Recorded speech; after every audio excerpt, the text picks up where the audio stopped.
Hi all, it's JK here with another video. Sorry it's been a while, but I've been very busy living life, whatever, but hopefully we'll do some videos and get you all up to speed. So, the Golf R versus the Type R, which is better, and you know, which would I recommend over the two and whatever. Let's start off with the most important, which I know you're all wondering, which is the most fun to drive. And you know, it's the Type R, simple as that. When you're taking the Type R for a spin, and you're in a sprint mode, you do become a semi-race driver. You become completely focused, and it's just you, the car, and the road, and you know, getting from point A to B as fast as possible. And your adrenaline, you just get an adrenaline rush because you're doing all the work yourself. You feel like you're doing all the work yourself. The car is loud. Obviously, there's a lot less refinement in the Type R, so you can hear a lot of tyre noise, a lot of engine noise, and you know, it's just a race car when it wants to be. I've done a lot of miles in the Type R in a single journey. I've driven to Blackpool and back, which was about 3 hours, I think, if I remember right, and it was fine. You know, I can do, when I do London in the Type R, it's fine. But that's because this Type R, the anniversary edition, came with the best seats I've ever sat in. They're better than the Golf R seats for comfort, and even the Golf R ones are comfy. They are the Recaro seats, the anniversary seats, and they're just the best seats I've ever had, and they transformed the car. I mean, I had the EP3 before that one, and it had the standard seats, and then I hated them. They make my arse go to sleep on long journeys. It was a dreaded journey. So that Type R, the EP3 anniversary edition, is the best Type R ever. It's more fun to drive than the Golf R when you're sprinting, like I say, because it feels more risky.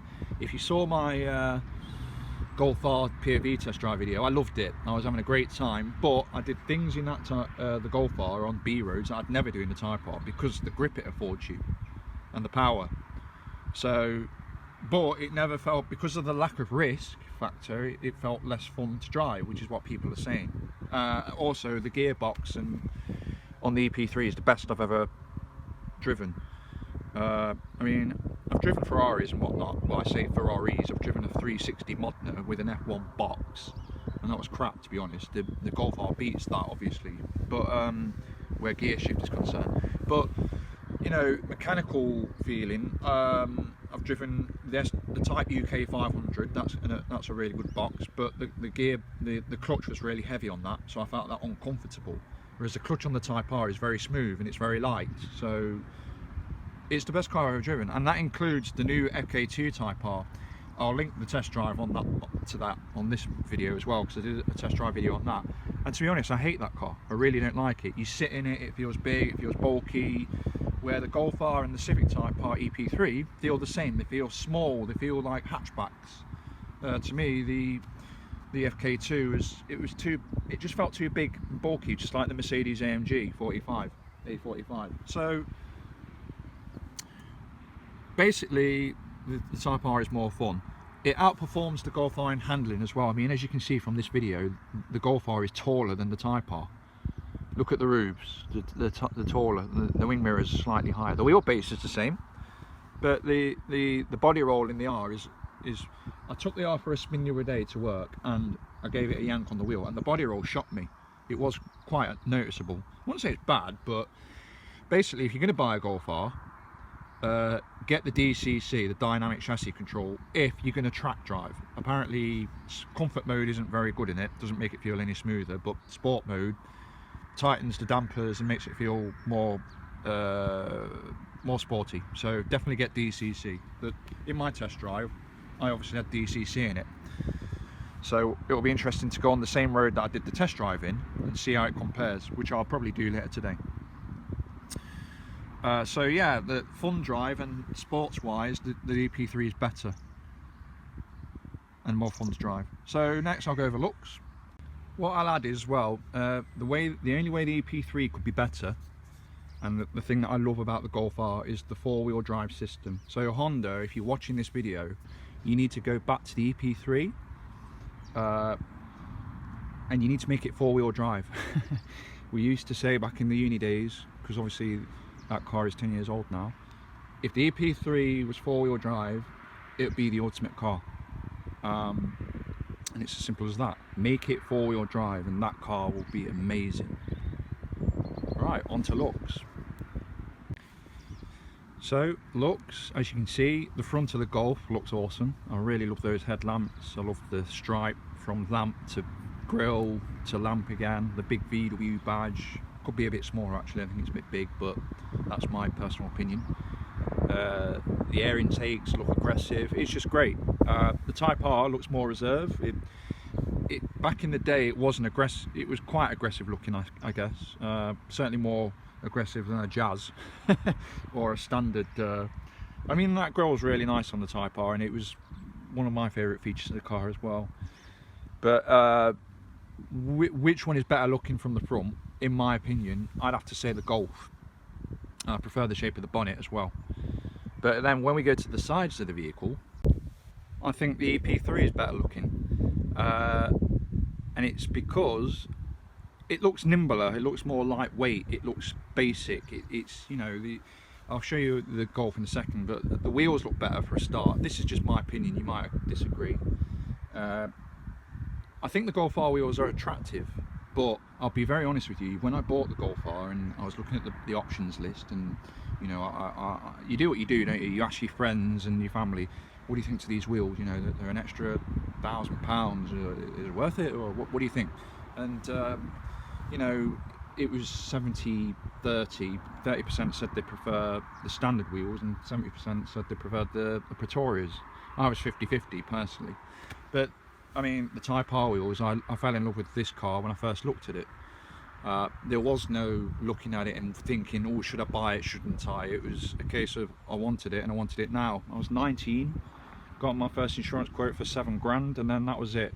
4 years later, I then bought the car when I could finally afford it. And it was the best off the production line.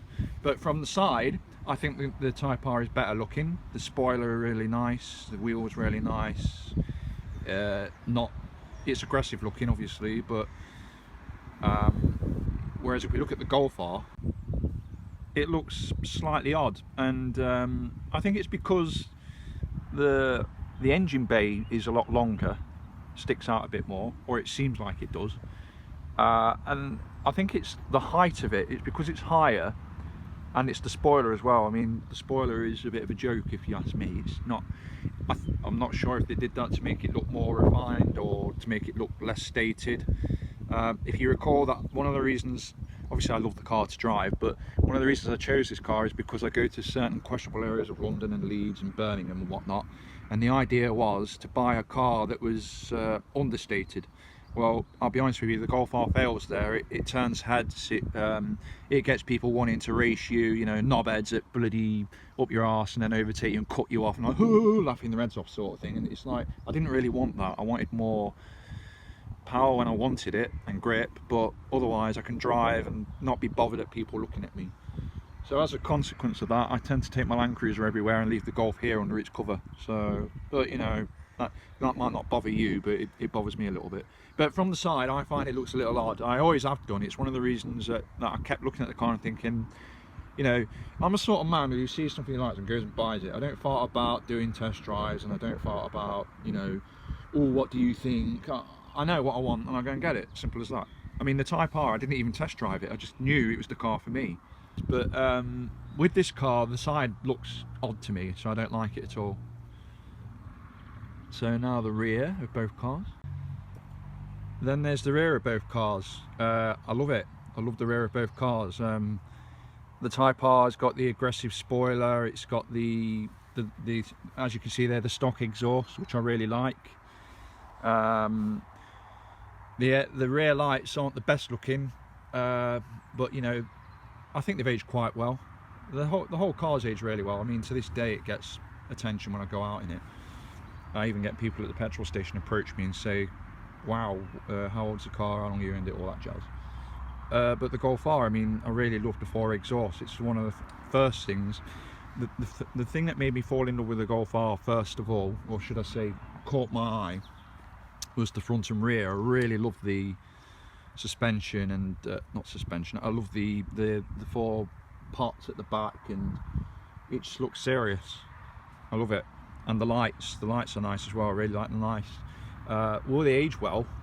That's a question, but you know, the Type R's gotten away with it from the rear, but generally the cars age really well. But will the Golf R age well? I don't know. Time tells, but that's fashion for you, isn't it? But yeah, I mean, I love the rear of both cars. So to conclude, looks wise, it's a draw. I don't really like the, I mean, the front of the Type R looks nice, but it could be better. The Golf R looks awesome. From the side, the Type R looks awesome and has a better spoiler by far over the Golf R, but on the rear they both draw. They both look as good as each other. So looks wise, they're a draw in my opinion. I'll just quickly do engine noise as well, an exhaust note on tick over. So they're both running cold. This is the Golf R. Sounds deep, sounds pretty sweet. And then there's the Civic Type R. Sounding cool as well, purring away. But obviously not as deep and blatant, as loud as the Golf R. That's how it looks as well. I really look. I mean, ignore the bit of door lock. It just needs a bit of chrome clean on it. But that's ultimately the stock exhaust, and I really love it. The look of it. And it's stock, obviously stock Golf R as well, which I love. And then the most interesting thing is how the engines sound on tick over. Surprisingly, the 10-year-old EP3 engine sounds smoother than the Golf R. Both running cold, so here you go, we'll do the Golf R first.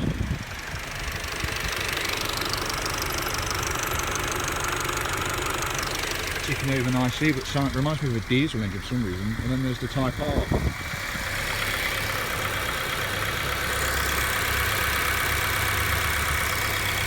I mean, that bit of vibration you can hear is because of this cover. That plastic cover there. So yeah, both cars sound nice at idle, although the Golf R sounds louder and more aggressive. But it's interesting that the engine sounds rougher at tick over than the EP3 Type R. That could be because it's running on 95 ROM. It's running on quality 95 ROM because it's BP, but we'll have to put some octane fuel in. But if you look at the fuel cap, it does say it's mapped for 95 ROM. So it'll be interesting to see what the difference is. I think people say it does run better on 98 ROM, but otherwise it seems smooth to me. Just interesting how it sounds again. And that's what a brand new Golf R engine looks like, if you're interested. So yeah. And that's what a 10-year-old 77,000 mile engine looks like.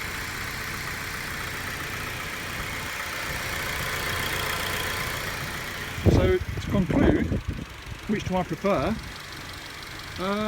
Neither. I love them both for different reasons. I love the Type R because it's great fun to drive, like I said. I love the Golf R because it's got power and grip and comfort. So it's more, like I said to you, it's more, if I was a young guy in my 20s, I'd go for an EP3 Classic. I wouldn't go for the new Type R, I think it's crap, to be honest. But if I was someone my age, you know, early 30s, the Golf R, and then after that, who knows, a Porsche or an Audi or whatever you can afford, basically. My favourite car to drive though is that over there. That's the best car of all three, because it's so smooth, you can go anywhere in it, tow anything, it's brilliant, love it. But yeah, there you go. I love both cars equally for different reasons, and I recommend the EP3 over the FK2 Type R, and the Golf if you fancy a brand new car. Cheers.